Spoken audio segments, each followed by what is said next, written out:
warahmatullahi wabarakatuh. Selamat siang anak-anak, bagaimana kabarnya? Alhamdulillah, semoga selalu sehat dan tetap semangat. Oke, pada kesempatan kali ini kita akan belajar materi segi 4 dan segi 3. Yang ketiga yaitu materi jejar genjang. Nanti pada kesempatan kali ini kita akan mengenal apa itu yang namanya jejar genjang, kemudian bagaimana bentuknya, kemudian sifat-sifatnya seperti apa, kemudian bagian-bagian apa saja yang ada pada bangun jejar genjang, kemudian bagaimana cara mencari keliling dan bagaimana cara mencari luasnya. Nah, sebelum kita mulai, alangkah baiknya marilah kita membaca basmalah bersama-sama. Bismillahirrahmanirrahim. Sebelum saya masuk materi jejar genjang, saya akan kasih tahu apa sih sebenarnya jejar genjang. Kalau kemarin kita sudah mengenal persegi, kemudian kita sudah mengenal persegi panjang, bagaimana sifat-sifatnya, kemudian mencari kelilingnya seperti apa, mencari luasnya seperti apa. Nah, untuk materi jejar genjang itu sama seperti pengertian sebelumnya. Jejar genjang itu merupakan bagian dari segi 4, yang mana itu diartikan sebagai bangun segi 4 yang mempunyai dua pasang sisi yang sejajar. Itulah yang dinamakan jejar genjang. Nah, untuk lebih lanjut, mari simak videonya. Nah, yang selanjutnya adalah materi jejar genjang. Yang pertama kita perlu mengenal bagaimana bentuk jejar genjang. Ini adalah bentuk jejar genjang ya. Bentuk jejar genjang itu seperti persegi panjang namun sepasang sisinya agak miring. Itu namanya jejar genjang. Di sini pada jejar genjang kita bisa melihat bahwa terdapat dua pasang sisi yang sejajar, yaitu pasang sisi yang alas dengan atas, kemudian kanan dengan kiri. Kemudian selain itu dia juga mempunyai dua sudut yang besarnya sama. Dua sudut yang berhadapan ini besarnya sama, sehingga dari bentuk jejar genjang ini kita bisa menarik sifat jejar genjang adalah yang pertama, jejar genjang itu mempunyai dua pasang sisi yang sejajar. Mana pasangannya? Sisi atas dengan sisi alas, sisi kanan dengan sisi kiri. Kemudian sudut yang berhadapan besarnya sama. Siapa contohnya? Di sini kalian bisa melihat yang saya kasih warna hijau, artinya apa? Sudut ini mempunyai besar yang sama. Yang merah juga berarti dua sudut ini juga mempunyai besar yang sama, seperti itu. Hal lain yang perlu kalian ketahui dalam bangun jejar genjang, selain bentuk dan sifat, kalian juga harus mengetahui apa saja bagian-bagian dari bangun jejar genjang tersebut. Kalau dalam persegi panjang, kalian mengetahui bagiannya itu ada panjang dan lebar. Kalau dalam jejar genjang, dia mempunyai alas atau simbolnya itu A kecil dan juga tinggi atau T kecil ya. Dimana posisi tinggi itu pasti selalu tegak lurus terhadap alas jejar genjang tersebut. Nah, setelah kalian mengetahui bagaimana bentuknya, kemudian bagaimana sifat jejar genjang tersebut, dan apa saja bagian-bagian dari jejar genjang, sekarang saya akan tunjukkan bagaimana cara mencari keliling dan luas bangun jejar genjang. Nah, sekarang bagaimana cara mencari keliling bangun jejar genjang? Sama seperti bangun segi 4 yang lainnya, seperti persegi maupun persegi panjang yang telah kalian pelajari kemarin.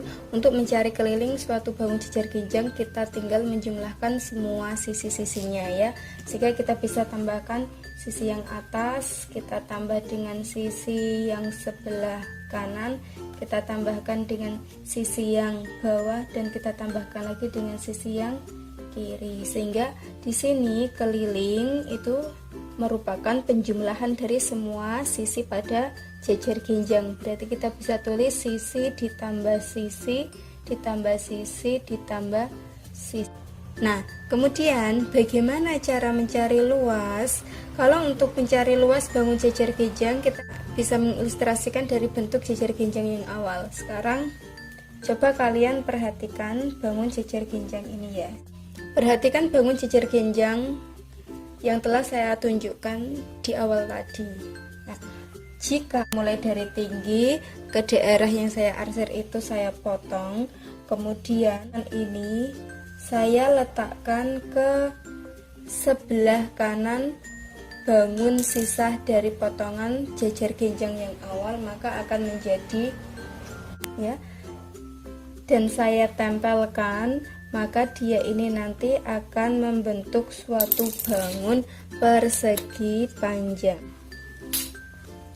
Nah, dari potongan tadi yang telah saya tempel ke sebelah kanan bentuk sisa dari potongan jejer genjangnya, maka ketika saya tempelkan dia akan membentuk suatu bangun persegi panjang dengan panjangnya itu berupa alas dan lebarnya itu berupa tinggi.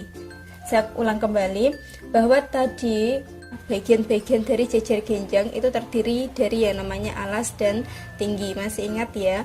Sehingga ketika saya ilustrasikan seperti tadi, bagian kiri tinggi sampai ke ujung kiri bangun jejer genjang saya potong, saya gunting, kemudian potongannya saya tempelkan ke sebelah kanan bangun sisanya, maka ketika saya tempelkan, saya sambungkan, maka dia akan membentuk bangun persegi panjang dengan panjangnya itu berupa alas dan lebarnya itu berupa tinggi. Sehingga dari sini untuk mencari luas bangun jejer genjang sama seperti kita akan mencari luas bangun persegi panjang. Kalau luas persegi panjang itu merupakan panjang kali lebar, maka dalam jejer genjang luasnya itu adalah alas dikalikan dengan tinggi. Sehingga inilah rumus luas yang perlu kalian ketahui untuk mencari luas suatu bangun jejer genjang.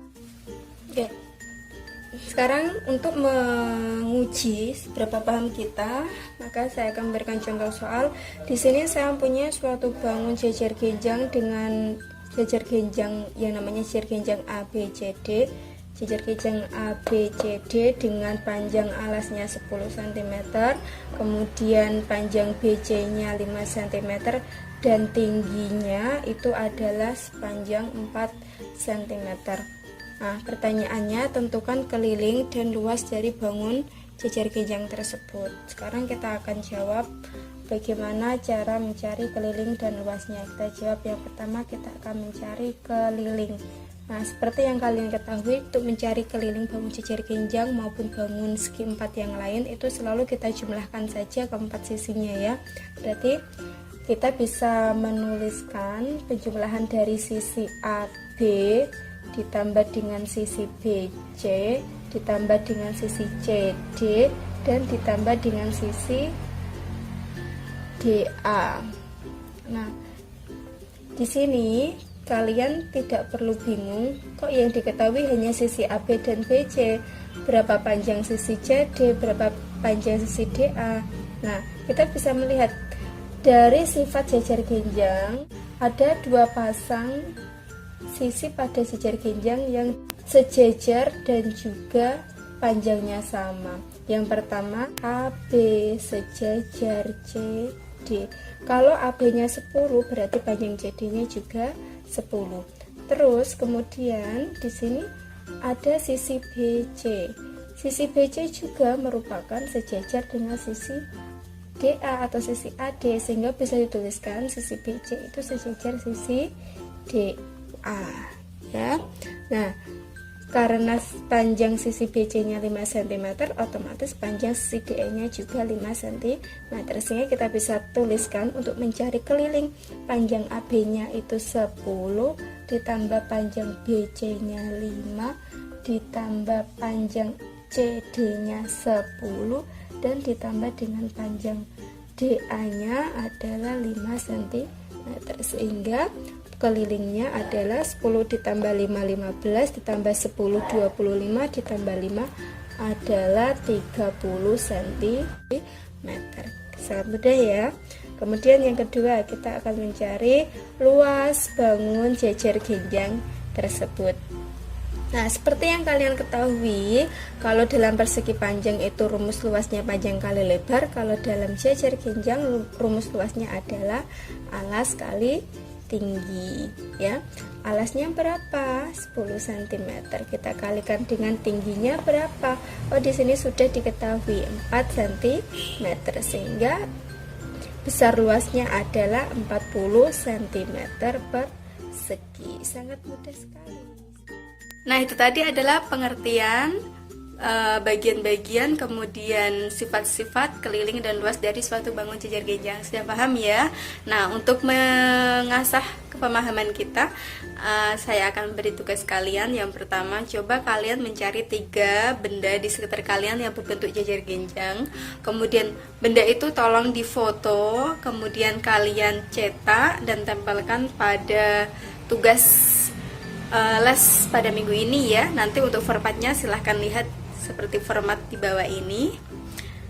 Nah, nanti seperti biasa tugasnya dikumpulkan maksimal H-1 sebelum les berikutnya.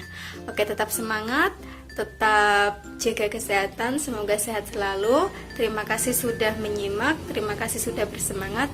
Saya akhiri, wassalamualaikum warahmatullahi wabarakatuh.